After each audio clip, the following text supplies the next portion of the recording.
Okay, tumayo ang lahat klase. Ginawang Villegas, pamana mo panalangin. Sa ngalan ng Ama, Anak, at Espiritu Santo. Amen. Amen. Okay. Magandang hapon, 7 Felipe. Magandang hapon po.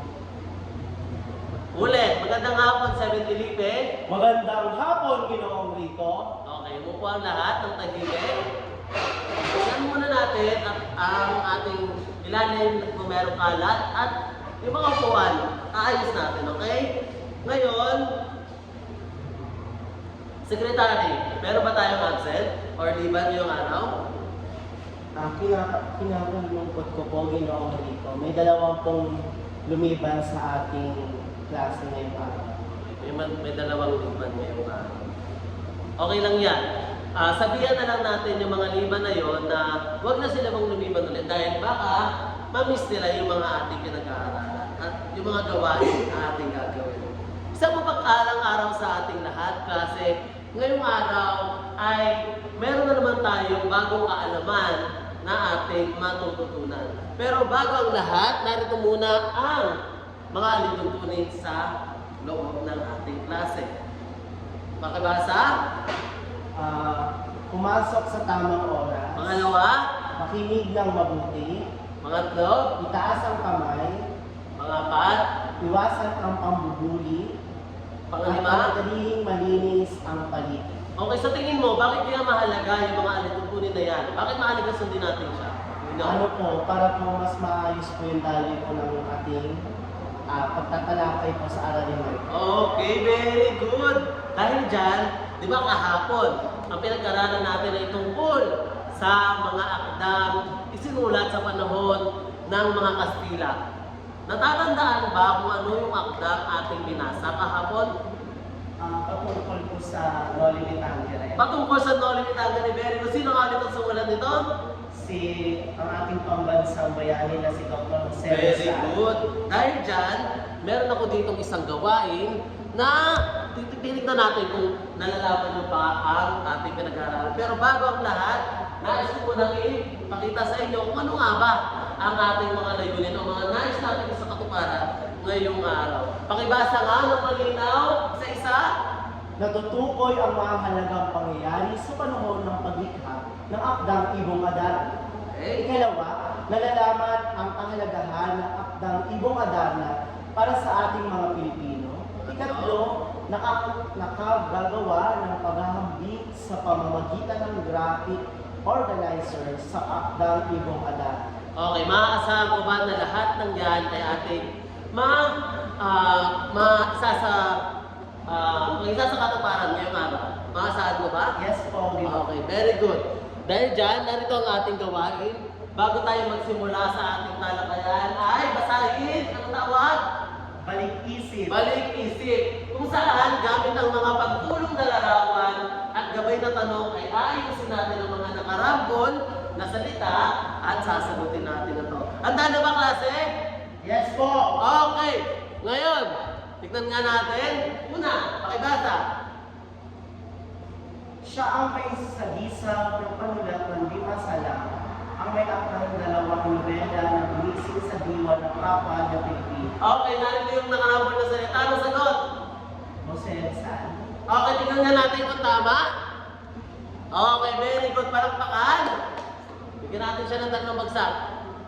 1, 2, 3. Okay. Siya ang ating pambansang bayani na si Dr. Jose Rizal. Siya rin ang sumulat ng akdang ating kinalakay na karaan dahil na di ba nagbabalik-isip tayo. At bukod doon, ang kanyang sagisag panulat ay ano? Sagisag panulat ni Dr. Jose Rizal ay Panulat po? Lima Salang. di masalang. Okay. Pangalawa, tignan mo nga. Ginoong Rafael. Pakibasa. Ang unang nobelang isinulat ni Dr. Jose Rizal noong 1987. Ang nobelang may layunin na ipakita ang sakit ng lipunan. Okay. Nobela daw. Sen. Okay. Noli Me Tangere. Nakikita ka rin, tama ba? Tingnan nga natin. Okay, very good. No limit ang nila. Bigyan natin nga ulit siya ng 3 bagsak. 1, 2, 3, go! Okay.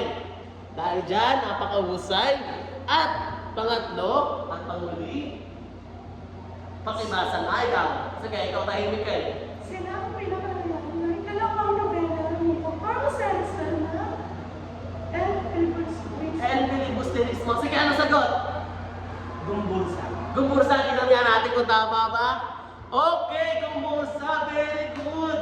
Dahil dyan, tiyak ko talaga na ang dami niyong paring alam.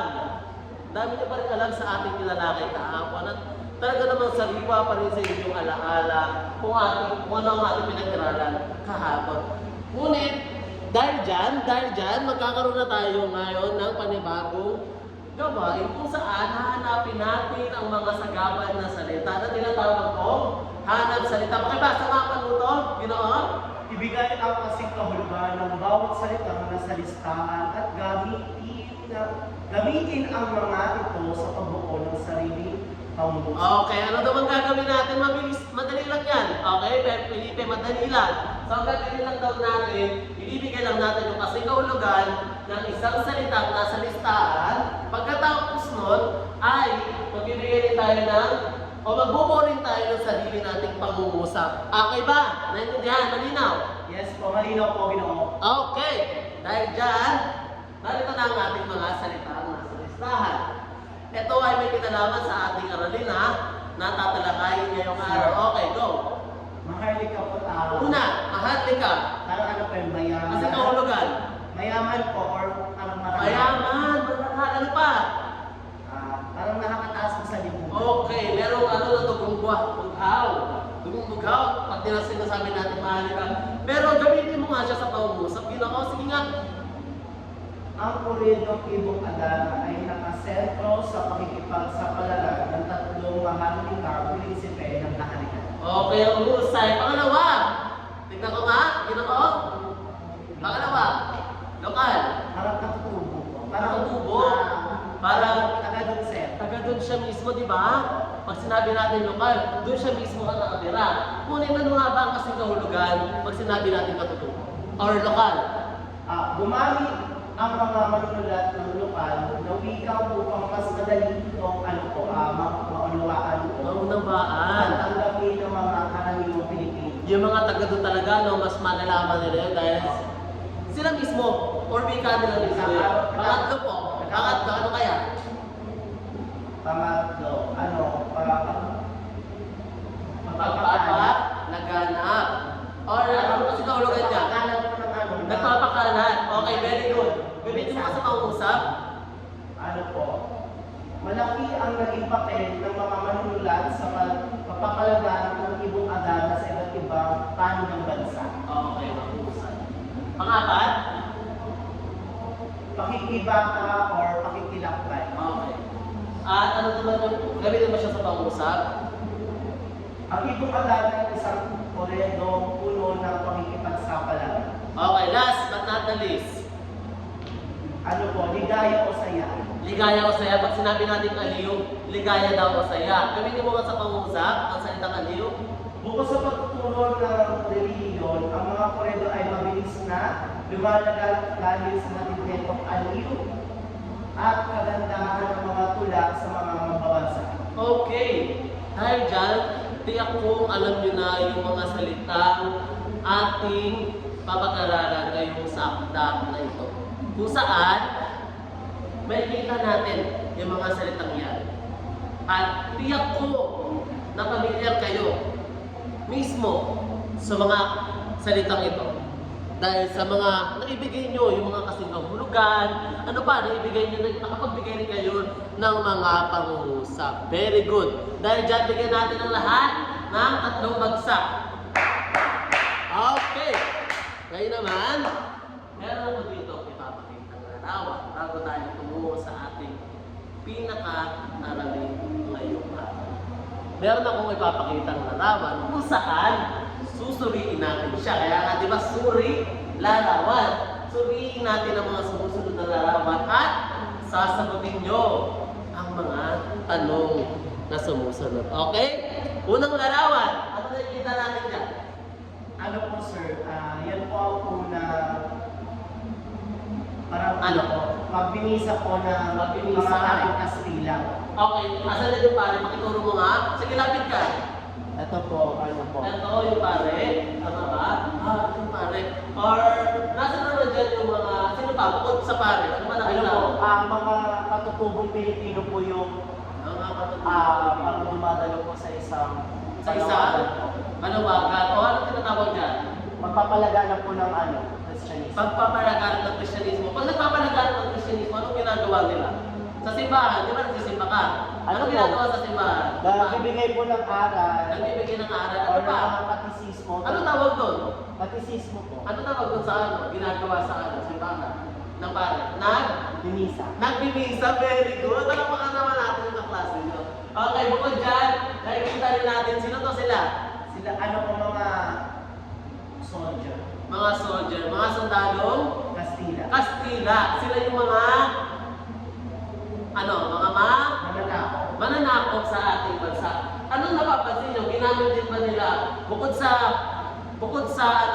lakas, or bukod sa pananakop gamit ang lahas, ano pang ginamit nila paraan ng pananakop sa ating mga Pilipino? Sa tingin nyo? Sa mula sa larawan. Ano po? Gumamit sila ng Religion. reliyon. Anong reliyon? Christianism. Kristyanismo, very good. Mahusay. Dahil dyan, meron pa tayong susuling sa panglarawan. Okay?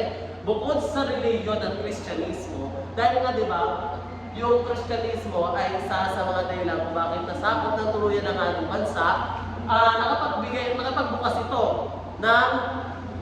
ng iba't ibang katha o mga paninigan sa panahon ng mga Kastila. Kung ating mapapansin, anong napapansin mo sa larawan, Ginoo? Huwag ka mag-cellphone dyan. Ay, sorry po. Ano po? Doktrina Kristiyana. Doktrina Kristiyana. Sino nakakalam dito ng Doktrina Kristiyana? Ako po sir. Okay, Ano po yan? Doktrina Kristiyana?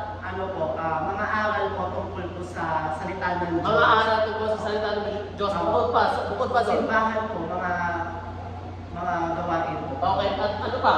Ito ang unang libro na Christianism. nailimbag sa Pilipinas. Okay, ang husay. Ano pa? Bukod dyan, ano pa nakikita yung Ibong Adana. Okay, ibang adara. Ano siya?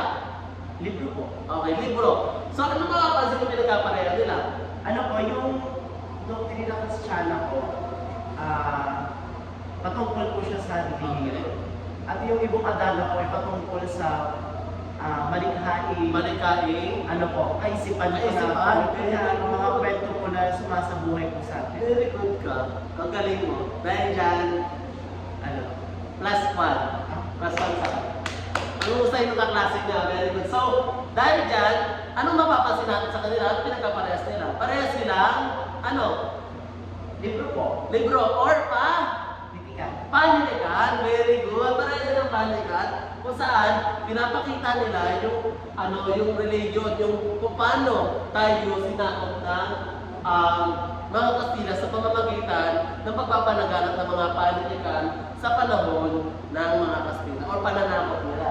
Kung saan ipinabasa sa mga Pilipino ang mga akda katulad na lamang ng Ibong Adana na sumasalamin sa pakikipagsapalaran, pamilya, mga pangyayari, phenomenal na hindi mo makikita sa totoong buhay, di ba? Pamilya. Ano pa mapapansin natin sa Ibong Adana, di ba? Pag sinabi natin Ibong Adana, tungkol siya sa mga magkakapatid na saan nakatira sila? Nakatira saan? Berbanya. Sa kaharian or palasyo, di ba? Merong hari, may reyna, may prinsesa, prinsipe. Kung saan sa Pilipinas walang ganon, pero ipinapakita sa atin siya, pinapamulat sa atin ito ng mga Kastila. Dahil nga, ang tak ito ay mula saan? Mula saan bansa? Iba-iba po eh. Kastila, di ba? Or sa Europa. Very good, iba-iba. Samantalang ito naman, pinapakita niya yung mga turo na dapat ituro sa ating mga Pilipino dahil nga tayo ay nasa ilalim ng pananakop ng mga Kastila at pinapahalaganap nila ang Kristyanismo. Okay! Ang husay. Okay, narito naman yung mga tanong natin. Tungkol saan kaya ang larawan na inyong nakita? Ano po sir, tungkol sa ano po, ito po yung para mas lalo po maintindihan po namin mga pag-aaral po. Okay. Tungkol po sa ano? Tungkol saan? Ibong Adan. Tungkol sa ibong adana, ano pa? Nakita mo doon? Ano po, yung mga aral po doon or values po na bilang po mga mag-aaral o kabataan. Tungkol sa larawan pa lang tayo Larawan. Larawan. Ano nakita mo sa larawan? Mga tauhan. Mga tauhan. Di ba may nakita ka rin doon Mga na misa? Opo. Di ba? Ano pa? Meron pa? Ano po, parang nagpupulong. Nagpupulo. Ano pa? Meron ka rin nakita ang libro, di ba? Na tungkol sa, or akda. Opo. Tungkol sa doktrina Kristiyana at ibong Adan. adana. Okay, ano kaya ang kahalagaan ng mga ito bilang Pilipino? Pati Ano po, bilang Pilipino po pinapahalagaan ko po ito kasi bilang Pilipino kasi maano po tayo dito, sir, yung mabilis po tayo makatanggap ng mga ganyang mga kwento na sumasalamin po sa atin. Sumasalamin siya sa atin dahil nga tayo ay nasakop ng mga Kastila. Okay, paano naman ipag-influensya ng ating mga ninunong Pilipino to? Tingin mo? Ano po, siguro po yun nga din po, parang sumasalamin din po sa buhay po nila di ba dati din po may tinatagay tayo mga dato, raha, di ba sa atin po yun po yung mga matataas po natin mga ninuno or mga pinuno. So from dato o raha, napalitan siya dahil nga nasakop tayo ng mga Kastila, tapos naapektuhan yung mga ninuno natin. Tama? Okay, very good. Parang na-influensyahan talaga na naging from katutubo na tradisyonal na may mga dato na naniniwala sa amin to, naging ano tayo, Kristiyano. Or na ano tayo, di ba, na maging Kristyan, na magpasakop sa Kristyanismo. Ano pa? Sa iyong palagay, nakatulong ba ang mga akdang tulad ng ibong adana upang maging masunurin ang mga Pilipino sa ilalim ng pamamahala ng Espanya? Bakit? Sa inyong palagay, Siguro po nakatulong ba yun? nakatulong naman, nakatulong din po siya kasi po hindi din po tayo nasako ng mga Espanyol. Ano po, hindi po lumalagat din po yung kabutihan din sa atin. Parang sila din po yung nagpatatag din po natin palataya, kung paugalian po na, nagkaroon po tayo ng malaya na para mas maging, sino ba yung Pilipino, dapat ba tayo magpasakop sa kanila o dapat panindigan tayo, dapat meron tayong sarili, paniniwala at pananindigan. Kaya ang husay, no?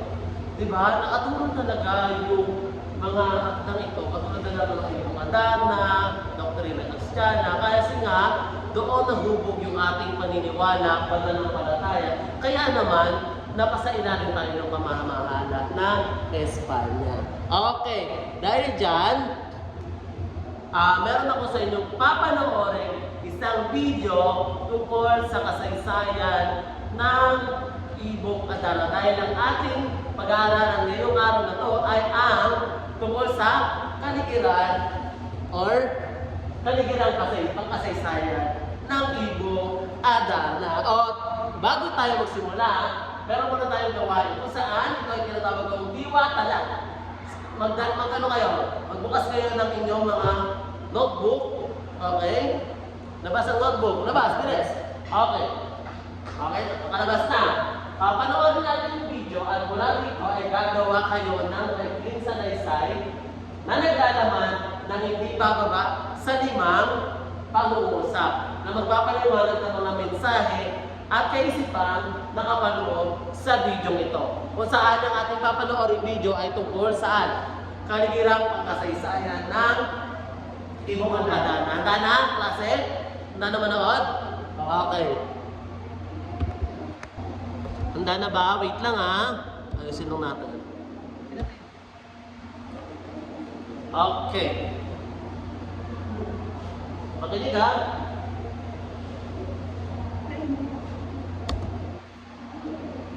Okay, basahin ka. Basahin yan.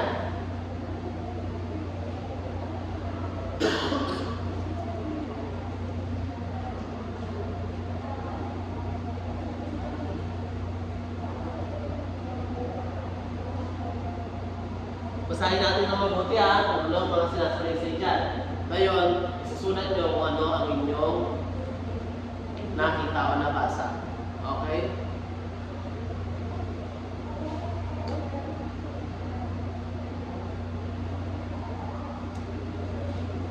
Masyado bang mabilis klase? Medyo, sir. Sige, stop ko na lang ha. Okay.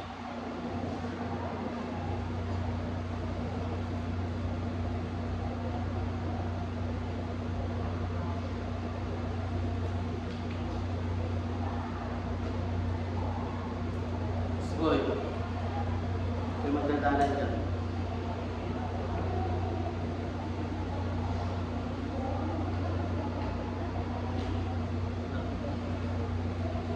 Kinig.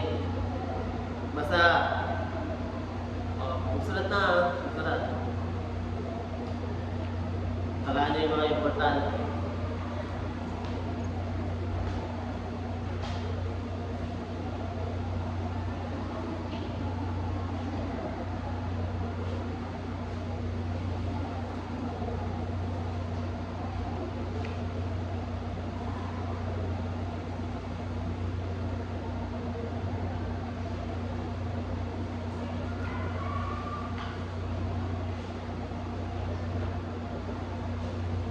Sulat yung mga ano ha. Mahalaga dyan. Okay. Ano na yan? Mga bansa sa Europeo.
Okay.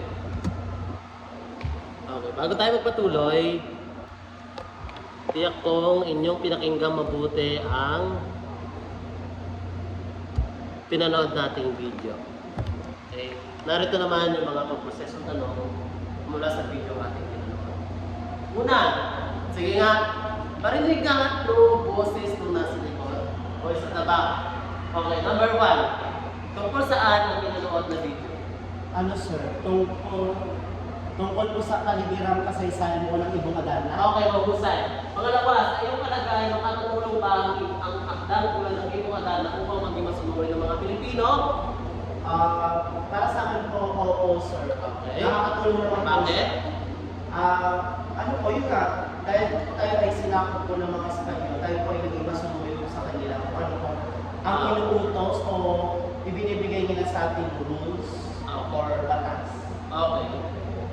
Sumusunod tayo sa kanilang pamamahala. Yes. Sa kung ano bang meron sa batas nila or sa meron sa kanilang pamuno. Ibig sabihin, parang mas nakakataas sila samantalang mga Pilipino noon ay mas mababa. Mababa ang tingin nila sa ating mga Pilipino, yung mga kasulat. Okay, pangatlo, last. Paano pinapakita ng Ibong Adana ang pagsasama ng kultura Europeo at kulturang Pilipino sa iyong pananaw? Sir, ulit na po para Okay, di ba? Sa akdang Ibong Adana, nabasa mo kanina na yung Ibong Adana ay may halong kultura ng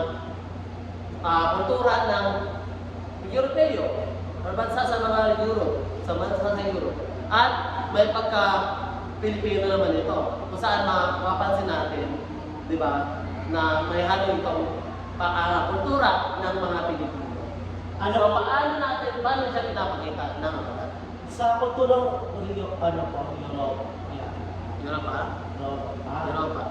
Europa. Oh, Ano okay. po, parang doon po kasi ay mga malalagya po silang tao. Okay. Ay mga mamahalin. Okay. Tayo naman po, dito po sa kultura po natin sa Pilipino, ano lang po tayo kasi, simple lang po, magdala, sa mga nakakatanda, sa pamilya, lalo na po bilang magkakapatid po. doon po, base po doon sa nakita ko po parang yung mga magkakapatid po parang nagsasakiman. Bilang Pilipino po, hindi po tayo ganun po. Okay. So nakita mo sa akda na may mga may Para hindi po tayo mag-abot sa isa't isa. Oo, may paghahalo talaga ng kultura, yung Europeo at yung kulturang Pilipino. Kung saan nakita natin sa kulturang Europa o Europeo, nakita natin yung pamilya, kung paano yung structure ng pamilya nila, kung paano ginagawa ng marakyang or bugaw na pamilya nila. At nakita natin yung kulturang Pilipino kung saan may inuwa natin yung pakikipagsapalaran ni Donovan, kung saan naging mabuti siya, maging magbigay kahit sa kanyang hindi niya kakilalang tao. Katulad na naman ng isang yun. Kung saan, yung mga Pilipino noong panahon na yun, ginamit ko ito bilang inspirasyon sa kanilang pakikipagsapalaran sa buhay. Sa panahon ng pananakop ng mga Kastila. Okay. Dahil dyan, ako muna ay lang muna saglit. Okay? Sige. Babalik ako pagkalipas ng 1 segundo. Dahil magkakaroon tayo ng pangkatang gawain.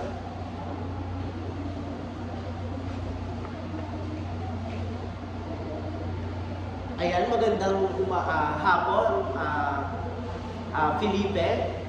Ngayon naman tayo ay tutungo naman tayo sa talahaday o pangkatang gawain. Naunawaan ba?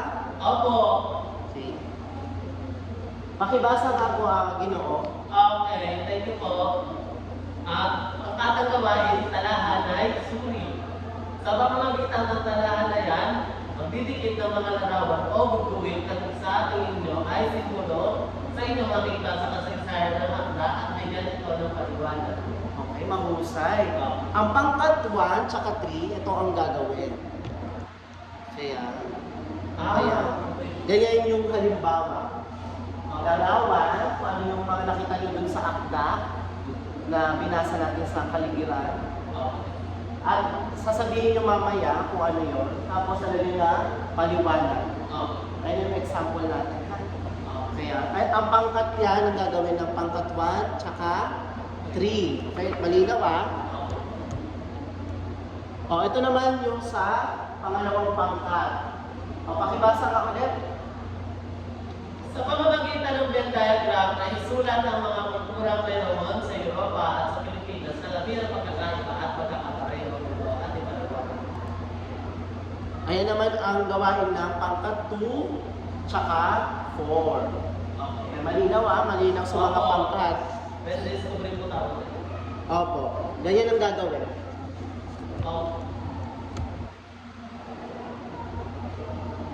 Tapos sa pangkat 5, pangkat 5, siya naman ang magbibigay ng marka sa mga nag-ulat o nagbahagi ng mga pangkat nila. Ito yung tawag dito, pakibasa nga dito. Rubric sa pagmamarka. Meron pong nilalaman, may kasiningan at partisipasyon. Napakahusay, 10 points po. mahusay, Ano po, 7 points. at hindi masyadong mahusay. 5 points po. Okay, malinaw. Ito yung mga ano natin, medyo malabo lang. Pero isinad ko naman na yan sa ating group chat kung ano yung mga pamantayan natin kapag tayo ay gumagawa ng pangkatan, gawain. Okay, mahusay Okay, bibigyan ko kayo ng 5 minuto para gawin yung pangkatang gawain. Sige na, ikot kayo yung mga upuan nyo para mag-usap-usap. At babalikan ko kayo.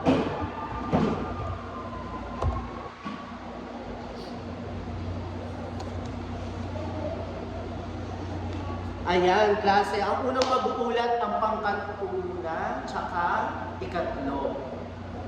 Okay. Sige nga, Ginoong ano pa ang mga nakita mo doon sa larawan? Magbigay ng dalawang halimbawa. Ano po, ginawa po namin sa pangkat namin, naglagay po kami ng cross sa larawan ko. Kasi nakita po namin doon yung cross. Tapos paliwanag po namin doon, ginamit po yung Kristyanismo, yung ibong Adarna po, sa pagpapalaganap ng Kristyanismo. Sumisimbolo po siya sa larawan ng cross. O pangalawa, ano?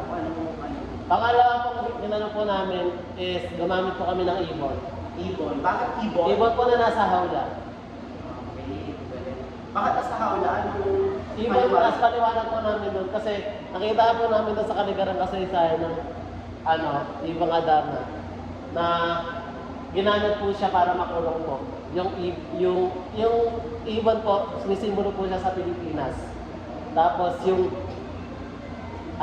yung hawla po, sumisimbolo po siya sa pananakot po ng mga Kastila sa ating mga Pilipino. Okay, Ma'am Jose, salamat po pala po, Pinoon. Ayan o, ang mga pangkaduna at ikatlo, ginamit ng larawan ang krus, no? Itong krus na to ay dun sa ating pinag-aaralan ay patungkol sa pagpapalaganap ng Kristyanismo sa ating dito sa ating bansa, Pilipinas. No, ang mga nagpalaganap nito mga Kastila o mga Espanyol. Ang ikalawa naman, no, ibon nasa hawla, no? Ang ibon naman ay patungkol sa ating kwentong panitikan na ibong Adarna. O sinisimbolo sa atin na tayo mga Pilipino ay naging malaya, no, sa mga panahon na hindi pa tayo sinasako. Tapos kung dumating ang mga Kastila o mga Hapon, mga ibang mga mananakop, no, marami kasi sumakop dito sa ating bansa. Kaya sumisimbolo din daw yung hawla sa ating pagpapasako o kinulong tayo sa sarili nating bansa na wala tayong sariling laya. Okay, mahusay. Bigyan natin ng wow clap. 1, 2, 3, wow! Okay, 1, 2, 3, go! 1, 2, 3, wow! Okay. Ang ikalawang grupo naman, ang mag-uula, ang Vendiscobre. O ayan, o doon naman sa ikalawa, tsaka ikaapat, maging handa na mag-ulan. Ito ang kanilang ginawa. No? Okay. Dito po sa Vendiscobre po namin, ang ginawa po namin ay sa kulturang Europa po, mas egalitarian po doon. Ibig sabihin po, yung tawag po doon sa kanila is pangalan lang. Hindi po sila gumagamit ng mga po at opo na nakikita po natin sa kulturang Pilipino po. Gumagamit tayo ng opo at po at nagmamano po tayo sa mga nakakatanda o sa magulang po natin. Bilang po tanda ng paggalang. Samantala po sa kulturang Europa, hindi po gumagamit ng mga salitang ganun po para paggalang po sa mga nakakatanda o sa magulang po natin. Samantala po, sa pagkakapareho naman po nila sa kultura, parehas po sila ng kultura na mayroon po pananampalataya sa Panginoon, o religion po. Yun lang po. Mahusay, bigyan natin ng tatlong baksak. Okay. Ayun, mga anak, bigyan ko lang yung diin, no? Ang pagkakaiba ng kultura ng Europa at ng kulturang Pilipino, no, ay sumasagisag din sa isang kultura ng pananampalataya. No? Kahit na tayo ay magkakaiba din ng mga kaugalian, katangian, no? Pero ang ating pananampalataya ay isa na. Yun. Tapos, ang sa Europa, ang kanilang kaugalian sa mga madalas na tawagin lang sa nakakatanda ay pangalan o hindi binibigyan ng tayo mga kabataan ay dapat marunong tayo magpopo kahit na ito ay matatanda, no? Malinaw naman na nakalagay dito sa nilagay nila ay tayo ay nagmamano din. Kahit na tayo ay tumatanda na din, ay tayo pa rin ay nagbibigay ng respeto sa pamilya, sa mga nakakatanda, sa mga paligid natin sa lipunan. Huwag natin iiwasan, no? Ang pagiging magalang. Importante yan, mga anak. Ayan, ang magbibigay ng mahuhusay na score sa mga sige nga, pakibigay nga po yun po. Kami po yung group 5, kami naman po yung magbibigay ng score sa kanila. Para po sa apat na grupo, binigyan po namin sila ng 10 points. Lahat po sila 10 points dahil napakahusay po nila at kumpleto po yung kanilang binigay na ulan. Yun lamang po, sir. Ayan, mahusay, no? Maraming salamat sa mga pangkat o nagbigay ng mga karanasan sa kanilang gawain. Ayan o, ating namang pagpapalago. Pakibasa ka ulit ang Pinoon. Una po, ang Ibong Adara ay isang mahalagang akdang pampolitikal sa kabila nakabilang sa anyong korido at hawlo sa mga kwentong bayan mula sa iba't ibang bansa sa Europa. Yun, ang Ibong Adara ay mahalagang akda sa politika natin bilang Pilipino din. No? Tayo ay isa din sa nabahagian ng kwento o anong koredo sa hanggang mga kwentong bayan o mula sa iba't ibang bansa. No? Ang koredo kasi o Ibong Adara ay hindi sa atin nagsimula talaga o hindi din nagsimula din sa bansang Europa. No, ito ay lumaganap kasi sa iba't iba at walang talagang sumulat kung sino. No, pero dito sa paggamat walang tiyak na may akda o paniniwalang may tanyag ng makatang si Jose de la Cruz o Susing Sisio na tinatawag natin dito sa ating bansa. Siya ang unang sumulat ng monumento sa wikang Tagalog. Kaya ito ay na-translate sa wikang Tagalog. Kaya mas naiintindihan siya ng mga Pilipino. Katulad din mga mag-aaral na grade 7. Naiintindihan natin yung tulad ng Ibong Adara. Ikaw nga, Nagtanong po, so si Josing Sisio po ang sumulat nito or nag-translate ko nito sa Tagalog? Opo. Okay. Oo, siya yung sa Pilipino, pero kung babase natin, kung sino tayo yung unang sumula, walang tiyak. Kung sino Tiyak? Yes, walang tiyak. Pero siya na yung lumaganap sa Europa. Di ba pinakita doon sa video kanina sa Kalibirang Kasaysayan? Na-note nyo ba yun? Ano tawag ito? Ano matandaan mo? Sulat. Ano po? Ano mga bansa? Finland. Okay, tama. Romania. Romania. Yun yung mga Bansa. bansang lumaganap yung koredo kwentong bayan ng Ibong Adara. Pakibasa kayo ikatong ulit. Ginamit ito ng mga Espanyol bilang kasangkapan sa pagpapalaganap ng Kristyanismo dahil sa mga tempong nagpapakita ng pananampalataya at pagtitiwala sa Diyos. Ayan, tama no, sa maraming salamat, Pinoon. Ginamit ito ng mga Espanyol na isang kasangkapan upang mapalaganap ang ating Kristyanismo dito sa ating bansa. Bakit kaya? Sige nga, bakit kaya pinalaganap? Siguro po, ginamit po ito ng mga Espanyol na kasangkapan dahil sa kwentong sa korido na Ibong Adara po ay hindi lamang po siya tungkol sa parang pagpapalaganap ng Kristyanismo. Meron din po tayong mababasang aliw, maaliw po tayo dun sa akda, meron din pong adventure. Kaya po, po siyang basahin, nakakawili po siyang basahin. Kaya tingin ko rin po doon, maganda rin po siyang basahin dahil nga, puro rin po siya ng aral tungkol sa Kristyanismo. Yes, tama. Alam mo, noong ako grade 7, mga anak, tuwan-tuwa ko dito sa mga gantong palabas kasi ako yung mahilig manood ng teatro o dula-dulaan o isang palabas ng mga panitika katulad ng Ibong Adara, Loli Mitangere, or Florante Town. Pag grade 8 kayo, grade 10, matatalakay at maaaral mo yung mga mga panitika na yan. Kaya tayo naman dumako sa ito pa pala. Pakibasa na ka. Ang buong pamagat ng korido at buhay na pinagdaanan ng tatlong magkakapatid na anak ng Haring Fernando at ng Reyna Valeria na sa Kariang Dalman ang habang pala na nagpapaliwatig ng isang nasalimuot na kwento ng pakikipagsapalaran at kababalaghan. Ayun lang no, kapag may nakikitang kama or paghinto, huminto ka para hindi ka mapagod magbasa. Okay po, sir. Sa pa yung kama? May kama yan. Sa wala ko. Mali sa picture, wala ko talaga yung kama. Sorry. Pero sa susunod, kapag mayroon mo dahan-dahan lang sa pagbabal para mas lalo maunawaan at maintindihan ng lahat. Okay. Ang haba po na po dati nung title po niya. Mahaba yung pamagat dati na Ibong Adara. Bakit po kaya naging Ibong Adara na lang? Hindi po siya pinahaba. Bakit? Siguro kasi ang ibon kasi, ano bang klaseng ibon? Ibong Adara. Yun. Ano bang Ibong Adara sa pagkakaalam niyo?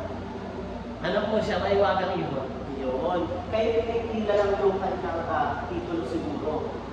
Dahil po, Nasa pagtatlong magkakapatid na Dahil mahaba kasi. lunas para upang mapagaling ang kanilang amang hari. dahil mahaba po kasi pag ganyan po yung title, no? Parang mahihirapan po. Oo, tama na. Ayun, sa pagpapalipas ng panahon, naging bahagi na ito ng kulturang Pilipino dahil sa mga itinuturo nitong aral. Ano ba yung mga aral? Sige na, magbigay na ng halimbawa. Aral po, ano po, gintong aral. Ano pa? Pag respeto sa magulang. Tungkol sa pagmamahal sa Sa pamilya. Tama. Tsaka pagpapakumbaba. Opo. Tayo ay, sino dito yung mga panganay? Sige na. Ako po, Mga panganay ka. O, bilang panganay, ikaw ba kapag may kapatid ka ba? opo. O, kapag may kapatid ka na bunso, di ba madalas siya ang na majority? Opo. Anong nararamdaman mo kapag hindi naibibigay din yung gusto mo? Nagsiselos po ako minsan. Pero ano yung aral na dapat maintindihan mo bilang kuya? Dapat nagpapakumbaba. Okay, bilang kuya, dapat ikaw yung unang magpakumbaba dahil yung bunso mong kapatid mo, mamahalin ka yan. Ako naniniwala, ako kasi Dahil po ay- ako yung mas nakakaintindi. Yes. Dahil bata pa yung bunso, dapat ikaw ang unang nakakaunawa. Okay. At mahaba yung Pasensya. pasensya. Katulad ko, bunso ako, ano ako pero sinoso din ako sa mga kuya ko. sir. Naiingit ako, ganyan kasi sila din dati nung ano. Pero nung nagkaroon sila ng trabaho, at pinaramdam din nila sa akin na hindi ako iba, yun, nakaramdam ng pagmamahal at isinusukli ko yun sa mga kapatid ko. Ayan, dito naman tayo tumuko. Ang tinatawag ko na ito ay visa isip. Ito yung kung ano yung mga natin natutunan. Tama? At magbigay itong may tatlong dito na tayo ay dugtungan tawag. Ang tawag dyan ay visa isip. Ito ay dugtungan natin yung mga salitang nandito. Okay, magbigay nga ginawang Rico. Okay po. Tumayo ka. Yan. Nakaupo ka eh. O, tayo. Okay. Basa. Lubos kong natutunan na, natutunan ko po yung kaligira kasaysayan ng Ibo Kadabra. Kung paano po ito naging influensya po sa ating mga Pilipino. Okay, yung dalawa. Sinasapuso ko po ang mga aral na natutunan ko. Ano? Ulit, pakinig. Yung sinasapuso ko po yung mga aral na natutunan ko mula sa kasaysayan. Anong mga aral na yun ulit? Baka nakalimutan mo. Pagpapakumbaba, pagmamahal sa pamilya. Okay, malinaw yan ha. Sa'yo lang galing yan ha. Magkakalimutan. Okay, katlo? At ang gagawin ko ngayon ay, lagi ko po papakita yung pagmamahal ko para sa pamilya. Tsaka, Lagi po ako papakumbaba. at mag-aral mabuti. Dapat bilang mga kabataan tayo ay, ang sinusukulo natin sa mga magulang natin ay mag-aral ng mabuti. No? Makinig tayo sa ating mga guro. Opo. Okay? Yan, salamat. Sige, naupo ka na.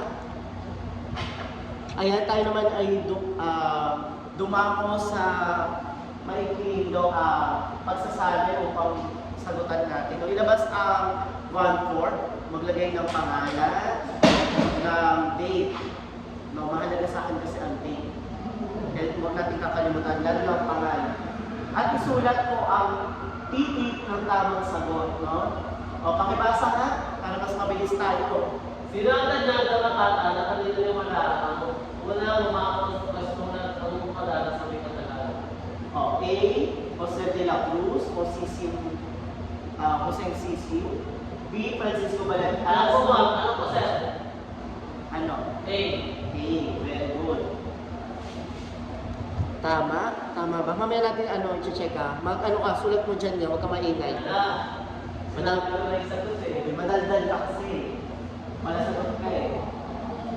Mamaya sagutan dyan sa papel. Okay, bigyan ko kayo ng 3 minuto para magsagot. O, number 3 na tayo, okay? 5, 4, 3, 2, 1. 5, 4, 3, Bilis naman, teacher. 2, Sir, bilis na. bilisan natin kasi madali lang naman yan. Natalakay na natin yun eh. Or 5, last. 5, 4, 3, 2, 1. Okay. Tapos na po dyan, sir. Okay, atin naman, magpalitan lang ng papel. Magpalitan ng mga papel. At tayo naman ay dumako sa ano, magbigay ay dumako na sa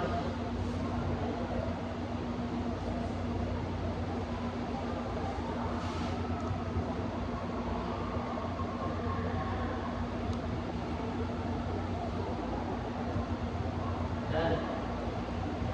Yan. Ayan, basahin ang ay ito pa pala, meron pa pala. Sorry na kasi nagkamali ako. Basahin ang pahayag at isulat kung ito ay tama o mali. No, 1 to 10 pala to. Sorry, nakalimutan ko. 1 to 10 pala. Ano na pala, sir? Oo. Ayan, bilisan. Bigyan ko kayo ng 3 Tapos na po minuto. yan, sir. Tapos na, sir. Tama o mali lang ha, susulat. Hindi dapat letter T or F. Tapos na, sir. Isulat ang salitang tama or mali. Okay, last. Tapos na, sir. Yung ibang mga kaklase hindi pa, malantay ka. Sabi nga.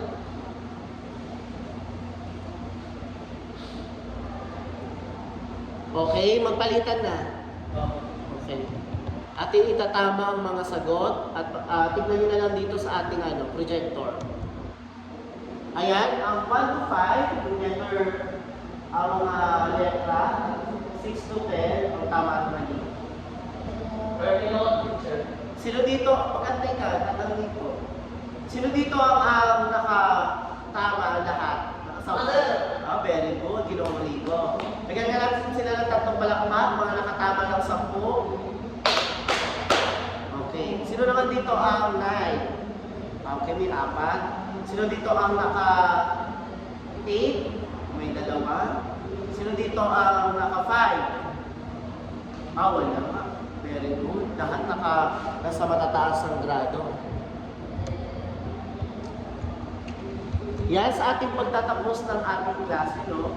Mag-iwan lang ako ng isang paalala bilang mag-aaral. No, tayong sa ating mga binasang akda, no, tungkol sa kaligalang kasaysayan, o sumasalamin sa ating buhay, no? Sana tayo ay mag-aral mabuti, makinig sa ating mga magulang, at magpakumbaba. Kaya importante yan. Maging magalang. Lalo na sa ating mga guro, napapansin ko sa inyo, sa iba, sa akin nagbibless kayo, pero sa ibang mga guro ay hindi. No, bigyan natin sila ng respeto at pagmamahal din dahil sila ay nagbibigay na sakripisyo. Okay? Ayan, maraming salamat. San Felipe Grade 7. Pari na kayo tumayo at tayo ay manalangin.